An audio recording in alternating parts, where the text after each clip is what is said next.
అందరికీ నమస్కారం. శ్రీమాత్రే నమః. పితృపక్షాలు ఎప్పుడు మొదలవుతున్నాయి? మహాలయ అమావాస్య ఎప్పుడు వస్తుంది? ఎన్ని రోజులు ఈ పితృపక్షాలు ఉంటాయి? ఈ పితృపక్షాల టైంలో మనం ఏమేం చేయాలి? మహాలయ అమావాస్య రోజు ఏం చేయాలి అన్నది ఈ వీడియోలో తెలుసుకుందాం. మొదట పితృపక్షాలు సెప్టెంబర్ 8వ తేదీ నుండి 21వ తేదీ వరకు ఉంటాయన్నమాట. పితృపక్షాలు గ్రహణం తర్వాత మొదలయ్యి గ్రహణం రోజే ముగుస్తుంది. పితృపక్షాలలో వచ్చే మహాలయ అమావాస్య చాలా విశేషమైనది. ఈ పితృపక్షాలనే పూర్వీకుల పక్షం అని కూడా అంటారు. చనిపోయిన వాళ్ళని గుర్తు చేసుకుంటూ మన పెద్దలని గౌరవిస్తూ వాళ్ళు ఏ తిథులలో చనిపోయారో ఆ తిథి రోజు ఈ 8 నుండి 21వ తేదీ లోపల వాళ్ళకి దర్పణాలు ఇస్తుంటారు. మీకు తిథి తెలియకపోతే మహాలయ అమావాస్య రోజు దర్పణం ఇస్తే సరిపోతుంది. చాలా విశేషమైన రోజు ఆ రోజు. ఈసారి మహాలయ అమావాస్య 2025లో సెప్టెంబర్ 21వ తేదీ ఆదివారం వస్తుంది.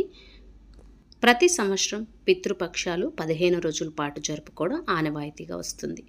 పూర్వీకులకు పితృదేవతలకు స్మరించుకునేందుకు, నివాళి అర్పించేందుకు, శ్రాద్ధ కర్మలు నిర్వహించి దర్పణాలు విడిచేందుకు అనువైన సమయంగా భావిస్తారు. ఈ పితృపక్షంలో ఎలాంటి నియమాలు పాటించాలి, పరిహారాలు ఎలాంటివి ఆచరించాలో చూద్దాం. పితృపక్షాలు ఎప్పుడు వస్తుంటాయి, కానీ ఈసారి వచ్చే పితృపక్షాలు చాలా విశేషమైనవి. 100 ఏళ్ల తర్వాత ఇలాంటి పితృపక్షాలు వస్తున్నాయి.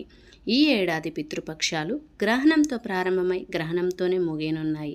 అంటే సెప్టెంబర్ 7వ తేదీ చంద్రగ్రహణం 2025తో ప్రారంభమై సెప్టెంబర్ 21వ తేదీన సంభవించే సూర్యగ్రహణం రోజున ముగియనున్నాయి.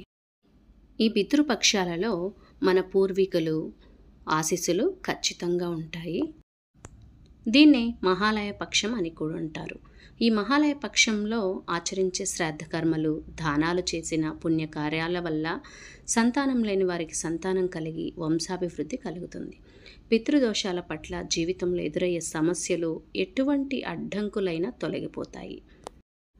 పితృదేవతలకు చేసే శ్రాద్ధ కర్మల వలన మనకి జీవితంలో చాలా అడ్డంకులు అనేవి తొలగిపోతాయి. చాలామందికి ఈ పితృదోషాల వల్ల అనేక సమస్యలు ఎదురవుతాయి. అవేంటంటే సంతానం కలగకుండా ఉండడం, ఒకవేళ కలిగిన ఆ పుట్టిన సంతానం జీవించకపోవడం వంటి సమస్యలు సంభవించే అవకాశం ఉంటుంది. అలాగే ఎవరో ఒకరికి మానసిక స్థితి సరిగా లేకుండా ఉండడం, అన్నిటికంటే ముఖ్యంగా ప్రతి పనిలో అడ్డంకులు రావడం అన్నీ జరుగుతుంటాయి. ఇవన్నీ తొలగిపోవాలంటే ఈ పితృపక్షంలో పితృదేవతలకు తర్పణాలు చేయాలి, శ్రాద్ధ కూడా నిర్వహిస్తారు. అలాగే పితృపక్షంలో నల్ల నువ్వులు నీళ్ళల్లో కలిపి పితృదేవతలకు తర్పణం పెడితే చాలామందికి ఆచారం ఉంటుంది. తద్వారా పూర్వీకుల ఆత్మలకు శాంతి కలుగుతుంది. ఈ 15 రోజులు పితృదేవతలు భూమిపై సంచరిస్తారని నమ్ముతారు. ఈ పితృపక్షంలో మన పూర్వీకులు వాళ్ళు చనిపోయిన తిథి మీకు తెలుసుంటే ఆ రోజు దర్పణాలు ఇస్తే చాలా విశేషం. అవి తెలియకపోయినట్లయితే 21వ తేదీ మహాలయ అమావాస్య వస్తుంది కదా, ఆ రోజు అందరూ దర్పణాలు ఇవ్వచ్చు, శ్రద్ధ కర్మలు చేసుకోవచ్చు. ఇది చాలా విశేషమైన రోజు. మీకు అన్ని పనులలో ఆటంకాలు లేకుండా అన్నీ సక్రమంగా జరుగుతాయి. ఈ మహాలయ అమావాస్యని అస్సలు మిస్ కావద్దు. ఈ వీడియో కానీ మీకు నచ్చినట్లయితే లైక్ చేయండి. Thank you for watching.